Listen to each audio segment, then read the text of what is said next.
ಆತ್ಮೀಯ H16 news ಅರ್ಥಾತ್ ಹೇ ಸೀತಾರಾಮಗೆ ಸ್ವಾಗತ. ನಾನು ನಿಮ್ಮವ MI ಅಥವಾ ಮಲ್ಲಪ್ಪ ಜೋತಾವಾರ್. ಆದ್ಮೇಲೆ ಈಗ ತಾವು ದಿನ ಸುದ್ದಿಗಳನ್ನ ಅದರ ಜೊತೆಗೆ ವಿಶೇಷತೆಗಳನ್ನ ನೋಡ್ತಾ ಹೋಗಿ ವಿಶೇಷ ಈ ಮೊದಲನೇ ಸುದ್ದಿಯನ್ನು ನೋಡಿ.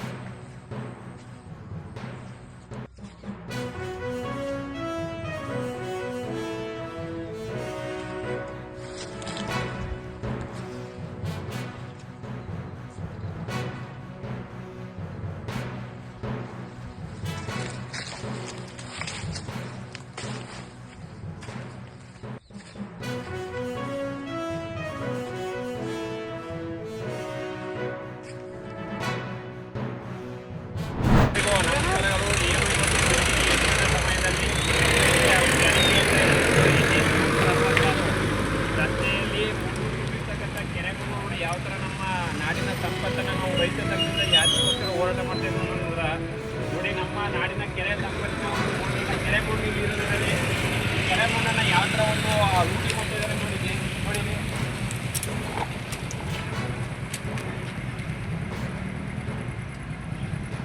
ಕೆರೆ ಮಣ್ಣು ಇದೆಲ್ಲವೇ ಈ ಥರ ನಮ್ಮ ನಾಡಿನ ಮಣ್ಣನ್ನು ಯಾವ ಥರ ಲೂಟಿ ಮಾಡ್ತಿದ್ದಾರೆ ಇದನ್ನು ಪ್ರಶ್ನೆ ಮಾಡೋದು ಇದು ನೋಡಿ. ಬೆಳಿಗ್ಗೆ ಸಮಯದಲ್ಲಿ ಅಕ್ರಮವಾಗಿ ಯಾವ ಥರ ಒಂದು ಕೆರೆ ಮಣ್ಣನ್ನು ನಮ್ಮ ರೈತರು ಏನಾದ್ರು ಪರ್ಮಿಷನ್ ಕೇಳ್ತಕ್ಕಂಥ ಸಮಯದಲ್ಲಿ ನಮ್ಮ ಪಂಚಾಯತಿ PDOಗಳಾಗಿರ್ಬೋದು, ಅವು ಕೃಷಿ ಇಲಾಖೆಯಿಂದ ಆಗಿರ್ಬೋದು, ಕೆರೆಯವರು ಆಗಿರ್ಬೋದು, ನಮ್ಮ ರೈತರ ಜಮೀನಿಗೆ ಒಂದು ಮಣ್ಣನ್ನು ನಾವು ಸಾಗಿಸ್ತೀವಿ ಅಂತಂದರೆ ಅದಕ್ಕೆ ಪರ್ಮಿಷನ್ ಕೊಡಲ್ಲ, 108 ಕಾನೂನನ್ನು ಕೇಳ್ತಾರೆ.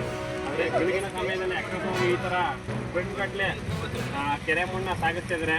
ಇದಕ್ಕೆ ಕ್ರಮ ಏನು ಜರುಗಿಸ್ತಿದ್ದಾರೆ? ಹಾಗೂ ಚೆಕ್ ಪೋಸ್ಟ್ಗಳಲ್ಲಿ ಈ ಥರ ಮಣ್ಣು ಸಾಗಿಸ್ಬೇಕಾದ್ರೆ ಚೆಕ್ ಪೋಸ್ಟ್ ಅಧಿಕಾರಿಗಳು ಚೆಕ್ ಪೋಸ್ಟ್ ಇರಕ್ಕಂಥ ಕರ್ತವ್ಯ ಸಿಬ್ಬಂದಿಗಳು ಏನು ಮಾಡ್ತಿದ್ದಾರೆ ಬೆಳಗಿನ ಸಮಯದಲ್ಲಿ ಅಂತ ಈ ಮೂಲಕ ನಾವು ರೈತ ಸಂಘದಿಂದ ಆಕ್ರೋಶ ವ್ಯಕ್ತಪಡಿಸಬೇಕಾಗಿದೆ.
ಈಗಿನ ಅಧಿಕೃತವಾಗಿ ಘೋಷಣೆ ಆಗ್ಬೇಕು. ನಮಗಿರೋ ಸುದ್ದಿ ಪ್ರಕಾರ ನಮ್ಮ ಬಿಜೆಪಿಯ ಅಭ್ಯರ್ಥಿ ಆಗಿದ್ದಂತ ಜೀವರಾಜು ಸುಮಾರು 55ರಿಂದ 58 ಮತಗಳಿಂದ ಗೆದ್ದಾಗಿದೆ ಅಂತೇಳಿ ನಮಗೆ ಸುದ್ದಿ ಬರ್ತಾ ಇದೆ. ಅಧಿಕೃತವಾಗಿ ಘೋಷಣೆ ಆಗಬೇಕು, ಅದು ಕೋರ್ಟ್ ಮುಖಾಂತರನೇ ಆಗ್ಬೇಕು ಅಂತ ಏನೋ ಅನ್ಸುತ್ತೆ. ಇಷ್ಟು ದಿನ ಕೆಳದಾಳ ವಿಚಾರ, ಒಬ್ಬ ಕಾಂಗ್ರೆಸ್ಸಿನ ಶಾಸಕ ಸ್ಥಾನಕ್ಕೆ ಬಿಜೆಪಿಯ ಶಾಸಕ ಶೃಂಗೇರಿ ಶಾರದಾಂಬೆ ಕೂರಿಸ್ತಾ ಇದ್ದಾರೆ. ಇದು ಒಂದು. ಎರಡನೇ, ನಾಳೆ ಬೆಳಗ್ಗೆ ಇಷ್ಟೊತ್ತಿಗೆ ಪಂಚರಾಜ್ಯಗಳ ಚುನಾವಣೆ ಘೋಷಣೆ ಆಗಿರುತ್ತೆ, ಫಲಿತಾಂಶ ಘೋಷಣೆ ಆಗಿರುತ್ತೆ.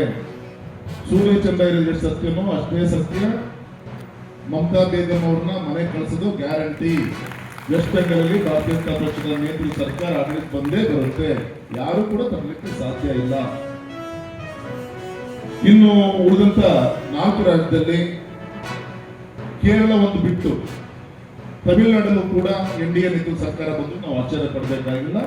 ಇಂಥ ಒಂದು ಒಳ್ಳೆಯ ತಾವೆಲ್ಲ ಇಲ್ಲಿವರೆಗೆ ಸುದ್ದಿಗಳನ್ನು ನೋಡಿದಿರಿ, ಜೊತೆಗೆ ವಿಶೇಷ ಘಟನೆಗಳನ್ನು ಸಹ ನೋಡಿದಿರಿ. ಅದು ನಿಮ್ಗೆ ಏನು ಅನ್ನಿಸ್ತು? ನಿಮಗೆ ಲೈಕ್ ಮಾಡಿರಿ, ಶೇರ್ ಮಾಡಿರಿ, ಕಾಮೆಂಟ್ ಮಾಡಿರಿ. ಜೊತೆಗೆ ಸಬ್ಸ್ಕ್ರೈಬ್ ನಿಲ್ಲಿಸ್ಬೇಡ್ರಿ. H16 ನ್ಯೂಸ್ ಅರ್ಥಾತ್ ಈ ಸಿದ್ದರಾಮಯ್ಯ ಸತ್ಯದ ಕೈಗನ್ನಡಿ ವಂದನೆಗಳು.